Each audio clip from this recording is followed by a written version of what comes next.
Mi ex me echó embarazada de casa gritando que no tenía futuro. Hoy, 7 años después, acaba de descubrir que el contrato de 100 millones que salvaría su empresa en bancarrota depende de mi firma. Le dije, yo no hago negocios con empresas sin futuro. Mientras firmaba con su competencia. El pastel de bebé seguía intacto cuando su voz cortó las risas como un cuchillo. Mark se paró frente a todos. Antes de seguir, tengo algo que decir. Su sonrisa era de depredador. Esta mujer, dijo, señalándome como si fuera basura ante nuestros amigos y su familia, me ha estado engañando. El silencio fue absoluto. En la TV del salón, proyectó capturas de pantalla, mensajes que yo nunca escribí, conversaciones que él había fabricado mientras yo dormía. Una historia construida para destruirme. Ese niño no es mío, gritó, señalando mi vientre de 6 meses. No voy a sacrificar mi carrera ni mi futuro por tu bastardo. Su hermana, mi supuesta mejor amiga, se adelantó. Siempre supe que eras una zorra, siseó antes de abofetearme. El sonido resonó en el silencio. Nadie se movió. Mientras Mark me empujaba hacia la puerta entre los regalos esparcidos, vi a sus primos grabando mi cara con sus teléfonos, sonriendo. Su madre me gritó, eres una cualquiera. Su padre, asintiendo a su lado, sentenció la frase final, que tu abuelo enfermo te mantenga a ti y a tu cría de otro. Esa frase me tatuó el alma. Me fui con contracciones de puro estrés. Mi única red era mi abuelo. Y ya estaba en cuidados paliativos. Mi abuelo duró 3 meses después del baby shower. Cáncer de páncreas, agresivo. Me mudé a su casa con mi barriga de 8 meses para cuidarlo, porque nadie más lo haría. Sus hijos ya se habían repartido mentalmente sus cosas. Esta tierra cuida de los suyos, mija, me dijo una noche mi abuelo Eduardo, entregándome las escrituras de un terreno en la montaña que nadie quería. Esto es para mi bisnieto. Murió una semana antes de que naciera Leo. Parí sola. Mark no apareció en el hospital, obviamente. Cuando llegó la orden de la prueba de ADN 2 meses después, el resultado fue 99.9% positivo. Le impusieron una manutención de mierda, $200 al mes. Los pagaba como si le arrancaran las uñas, siempre con 2 semanas de retraso. Entonces comenzó su guerra de desgaste. La primera demanda llegó cuando Leo tenía 6 meses. Fraude de paternidad y daño emocional por haberle ocultado que el bebé era suyo. Buscaba que le devolviera los $800 que gastó en vitaminas prenatales y citas médicas. La demanda era una mierda total, pero me obligó a contratar abogado. Ahí se fueron mis últimos ahorros. Cuando la desestimaron, estaba financieramente arruinada. Para mi tesis de geología necesitaba hacer trabajo de campo, pero no tenía ni para gasolina. Fue entonces que miré las escrituras del terreno de mi abuelo. Zona montañosa, sin valor comercial aparente, y decía el catastro. Perfecto. Al menos era gratis. Pasé 6 meses subiendo esa montaña con Leo en su cargador, mapeando cada formación rocosa. Mis profesores pensaban que estaba loca. Ese tipo de terreno no tiene potencial mineralógico, los estudios pasados en la región son claros. Pero mi tesis se centraba precisamente en una teoría minoritaria, que ciertos depósitos de oro orogénico se esconden en estructuras de cuarzo que los análisis estándar confunden con roca estéril. Era buscar una aguja en un pajar que todos los demás daban por vacío. Y yo veía algo que ellos no, una veta con la alteración hidrotermal exacta que mi teoría predecía. Usé los últimos $1.500 de la herencia del abuelo para enviar muestras a un laboratorio certificado. El resultado me llegó por email un martes cualquiera. Oro de alta ley, 15.7 gramos por tonelada. Depósito masivo estimado. Me quedé viendo la pantalla durante 1 hora. Luego vomité del nerviosismo. Mark se enteró que andaba obsesionada con el terreno porque su primo trabajaba en el municipio donde registré mi proyecto de tesis. Una semana después llegó la segunda demanda, custodia total de Leo por inestabilidad financiera y delirios maternos que comprometen el bienestar del menor. Simultáneamente, Servicios Sociales apareció en mi puerta por una denuncia anónima de negligencia y ambiente peligroso. Revisaron mi casa durante 3 horas. Inspeccionaron la comida de Leo, midieron la temperatura del agua, fotografiaron cada rincón. El investigador me dijo, alguien llamó diciendo que dejaba al bebé solo para ir a buscar oro en el monte. Esa fue la peor semana de mi vida. Cargando a Leo, llorando en mi auto, pensando que me lo iban a quitar por culpa de mentiras. Pero el caso se cerró por falta de evidencia. Supe que había sido Mark porque el investigador mencionó detalles que solo él conocía sobre mi rutina. Aterrorizada de que me quitara a mi hijo y destruyera mi única esperanza de salir de la pobreza, pedí todos los préstamos que pude. Vendí hasta mi anillo de graduación. Reuní $8,000 para pagar la certificación oficial de derechos mineros. Cada papel, cada sello, cada firma que garantizara que ese oro era legal e indiscutiblemente mío y de Leo. Mark vio los registros públicos porque esa información se vuelve pública cuando certificas derechos mineros. La tercera demanda llegó como clockwork. Reclamaba el 50% del terreno alegando que había contribuido a su mantenimiento durante nuestra relación. Mentira absoluta. Nunca había puesto un pie en esa montaña. Estaba ahogándome en deudas legales. 3 demandas simultáneas. En mi última llamada con mi abogada, llorando de pura frustración, ella me detuvo en seco. Escúchame bien, dijo con una voz dura como el acero. Deja de llorar. Está usando el sistema para desangrarte y que cometas un error. Así que vamos a dejar que siga. No respondas a sus provocaciones. Paga lo mínimo. Retrasa lo que puedas. Cada nueva demanda, cada documento falso que presenta, es un clavo más en su propio ataúd. Documenta todo. Graba cada llamada. Guarda cada correo. De ahora en adelante, no eres una víctima. Eres una coleccionista de pruebas. Colgué el teléfono. Por primera vez en años, sentí que el nudo en mi estómago se aflojaba. El miedo no se había ido, pero ahora tenía un compañero, un frío y paciente propósito. 2 años después, cuando Leo tenía 7 años, el universo me dio la oportunidad que había estado esperando sin saberlo.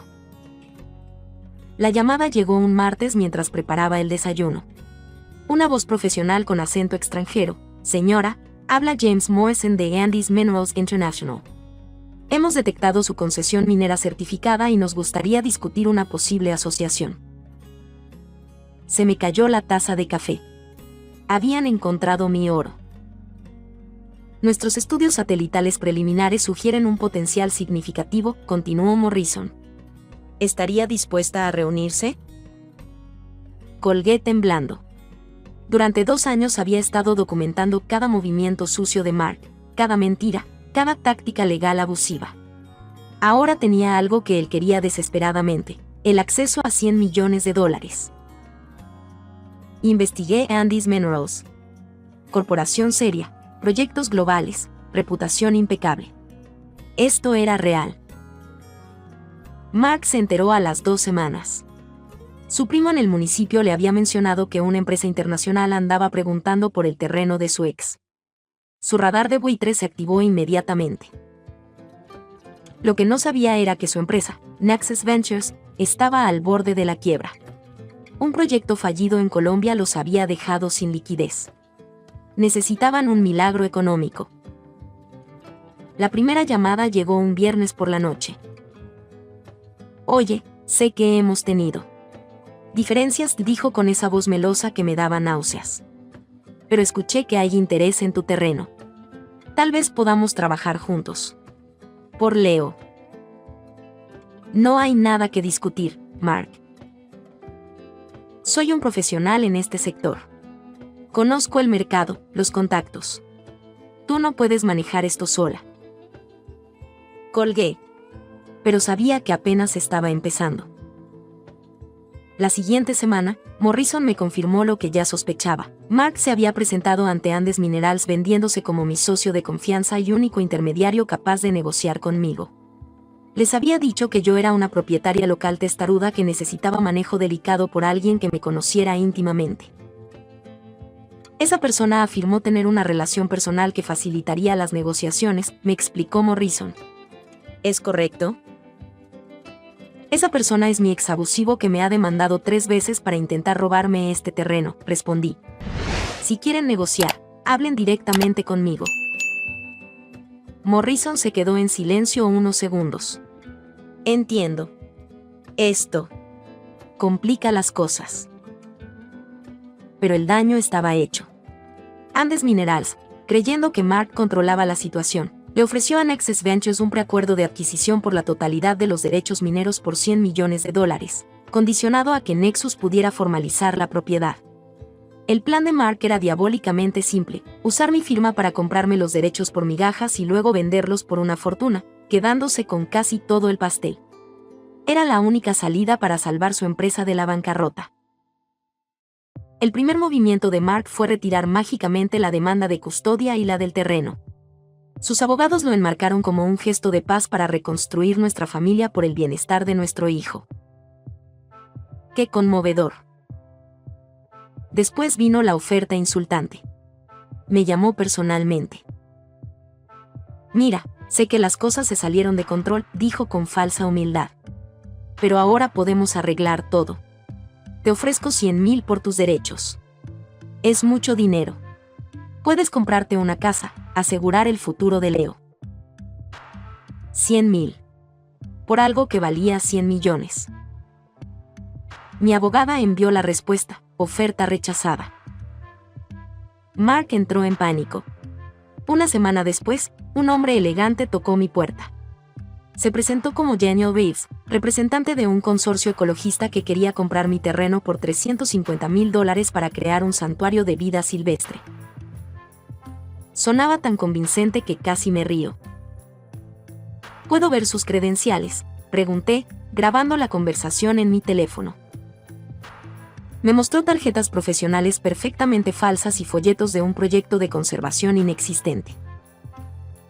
Es una oferta generosa, insistió. El mercado para este tipo de terrenos es muy limitado. Dame 48 horas para pensarlo, dije. Una búsqueda de 5 minutos en Google vinculó a Daniel Reeves como ex empleado de Nexus Ventures. La trampa era obvia. Querían que creyera que $350,000 era mi mejor oferta para que cuando Mark regresara con algo mejor, pareciera un héroe. Patético. Mark me llamó al día siguiente, fingiendo preocupación. Oye, escuché que hay gente rara visitándote. Ten cuidado con los estafadores. Hay muchos aprovechados por ahí. Gracias por el consejo, respondí, casi sin poder contener la risa. Entonces jugué mi carta maestra. Mi abogada contactó directamente al consejo legal de Andes Minerals. No mencionó a Mark. Simplemente presentó nuestra certificación impecable y preguntó si estarían interesados en una negociación directa para evitar posibles complicaciones con terceros no autorizados. La respuesta fue inmediata. Andes Minerals, oliendo el riesgo de ser estafados por un intermediario mentiroso, convocó a Mark para una reunión de emergencia. Lo que pasó en esa reunión me lo contó Morrison después. Mark había llegado confiado, creyendo que todo estaba bajo control. Pero los ejecutivos de Andes tenían una sola pregunta: ¿por qué la propietaria nos contactó directamente diciendo que usted no tiene autorización para representarla? Mark balbuceó sobre malentendidos y comunicación cruzada, pero el daño estaba hecho. Le dieron un ultimátum: consigue la firma en una reunión final en 72 horas, o el acuerdo muere, y buscarían acciones legales contra Nexus por tergiversación. Las siguientes 72 horas fueron hermosas. Mark me llamó cada día, alternando entre súplicas desesperadas y amenazas veladas. Esto no es solo por mí, decía. Es por nuestro hijo. Leo merece seguridad financiera. Piensa en su futuro. Siempre pienso en el futuro de Leo, respondí. Es exactamente por eso que no firmaré contigo. ¿Qué quieres? ¿Más dinero? ¿Un porcentaje? Dime qué necesitas para que podamos cerrar esto. Finalmente, después de años de ser pisoteada, llegó el momento que había estado esperando. Está bien, Mark. Acepto la reunión. Perfecto. Sabía que entrarías en razón. Te amo, siempre lo hice. Esto va a arreglar todo entre nosotros. Pero tengo condiciones. Las que quieras. Primera condición, será en la sala de juntas principal de Andes Minerals. Perfecto. Segunda condición, deben estar presentes los vicepresidentes de Andes que supervisan el proyecto. Por supuesto, necesitamos su aprobación.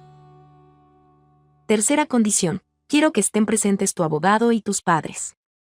Para que vean cómo aseguramos el futuro de su nieto juntos. Hubo una pausa. ¿Mis padres? ¿Para qué? Son la familia de Leo. Merecen estar presentes cuando tomemos esta decisión tan importante. Mark, ciego por la desesperación y la codicia, tragó el anzuelo completamente. Perfecto, dijo. Verás que tomaremos la decisión correcta por nuestra familia. Colgué el teléfono y sonreí por primera vez en años. El pez había mordido el anzuelo. Ahora solo tenía que jalarlo hasta la superficie y ver cómo se ahogaba en su propia mentira. Durante 7 años me había dicho que no tenía futuro. Era hora de enseñarle qué significaba realmente no tener futuro. La sala de juntas de Andes Minerals era imponente.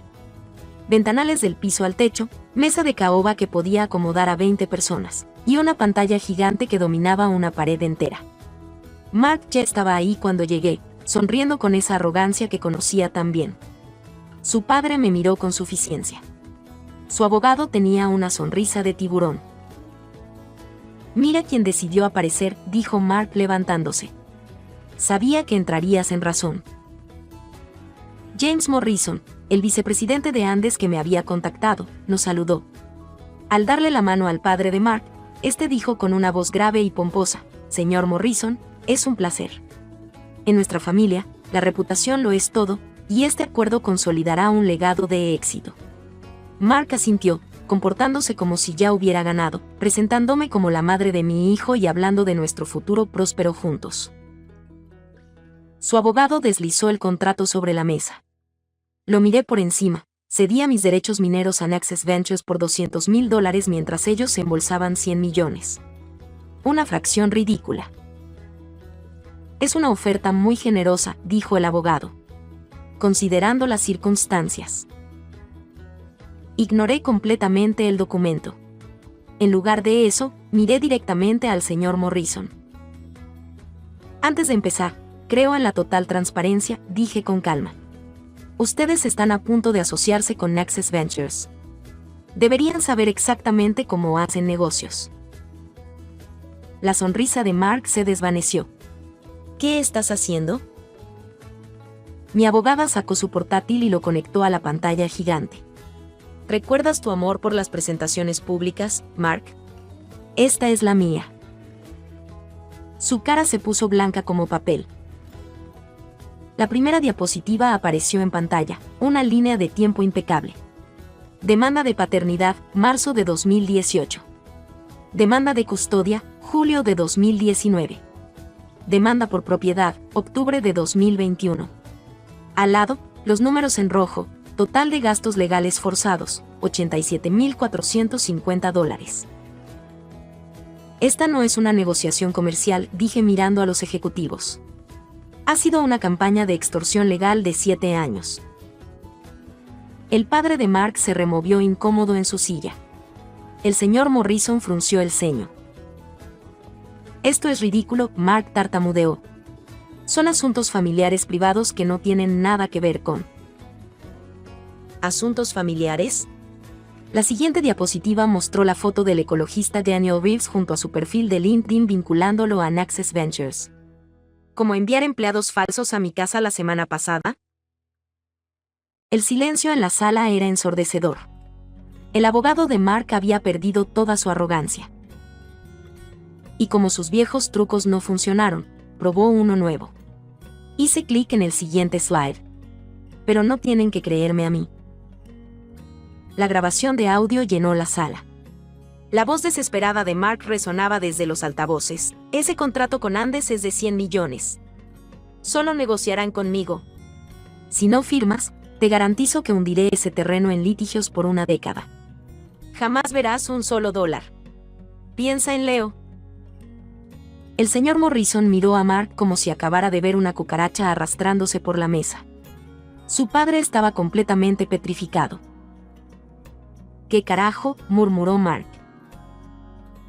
«Oh, hay más». La siguiente grabación era aún peor. «Escúchame, perra. Yo conseguí ese contrato. Sin mí, no tienes nada». El silencio que siguió era sepulcral. El señor Morrison se inclinó hacia adelante, claramente molesto. Miré directamente a Mark. Su rostro era una máscara de terror puro. Las palabras salieron de mi boca como balas. Hace 7 años, en mi baby shower, gritaste que no ibas a dejar que arruinara tu futuro. Hice una pausa para que la ironía se asentara. Y mírate ahora. Sus manos temblaban visiblemente. Su padre no podía mirarlo a los ojos. Basaste todo tu futuro en la mujer que intentaste destruir, en el hijo que negaste, y en la herencia que despreciaste. Mi voz se endureció. He aprendido una cosa de ti, Mark. Yo tampoco hago negocios con empresas sin futuro. Tomé su contrato y lo rompí en 4 pedazos, dejando que los trozos cayeran sobre la mesa como confeti de su humillación. «Estás loca», gritó levantándose. «Ese contrato vale millones. Estás destruyendo el futuro de nuestro hijo». «Nuestro hijo estará bien», respondí sin alterarme. Me dirigí al señor Morrison. «Dicho esto, mi hijo y yo estamos listos para negociar. Sin intermediarios problemáticos». Mi abogada les entregó una propuesta ya redactada. «Un acuerdo directo es más rentable para ustedes. Elimina completamente la comisión de intermediación». El señor Morrison la revisó rápidamente. Sus ojos se iluminaron al ver los números. «Esto es considerablemente más favorable para ambas partes». «No pueden hacer esto». Mark estaba histérico. «Tengo un contrato». «Tenía un contrato», corrigió Morrison fríamente, «que acaba de confesar haber obtenido mediante extorsión y tergiversación». El ejecutivo se levantó y me extendió la mano. «Señorita, creo que nos ha ahorrado un litigio de una década. Es un honor hacer negocios con usted». Firmamos el acuerdo ahí mismo, frente a Mark, que se había quedado catatónico. Los números bailaban ante mis ojos, un contrato directo que aseguraría el futuro de Leo para generaciones. El padre de Mark se levantó lentamente, miró a su hijo con un desprecio absoluto y caminó hacia la puerta. Se detuvo un segundo, se volteó y le dijo con voz helada: «Hablé de reputación y de legado. Has quemado nuestro nombre hasta los cimientos. Ya no tienes padre.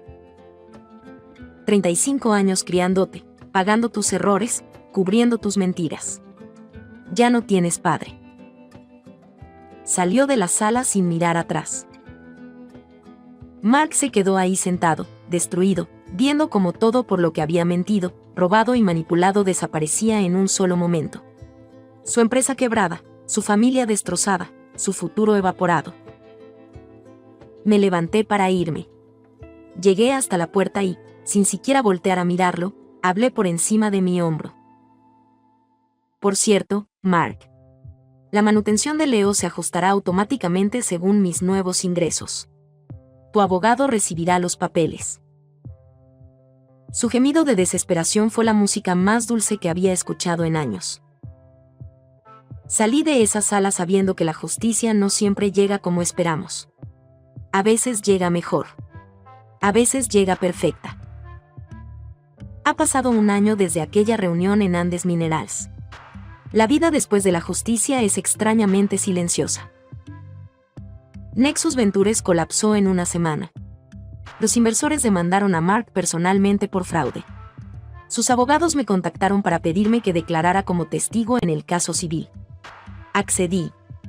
Con gusto. Mi abogada presentó una moción con toda la evidencia de sus 7 años de acoso. El tribunal lo declaró litigante vejatorio, prohibido de presentar cualquier demanda futura en mi contra sin permiso expreso de un juez. El infierno legal terminó oficialmente. Su padre cumplió su palabra. Lo desheredó formalmente. Me enteré porque el abogado de la familia necesitaba confirmar que Mark no tenía derecho sobre el terreno para finalizar los documentos del testamento. Incluso en el desheredamiento, mi nombre aparecía como el recordatorio de la traición de su hijo. Lo primero que hice con el dinero fue pagar hasta el último céntimo de mis deudas. Después establecí la Fundación Eduardo Morales, usando el nombre de la versión A por continuidad, en honor a mi abuelo, becas completas para mujeres de bajos recursos que estudian geología. La primera beneficiaria se graduó el mes pasado. Leo y yo compramos una casa hermosa con vista a las montañas. Le di una pequeña roca de cuarzo con una veta de oro visible, pulida como una joya.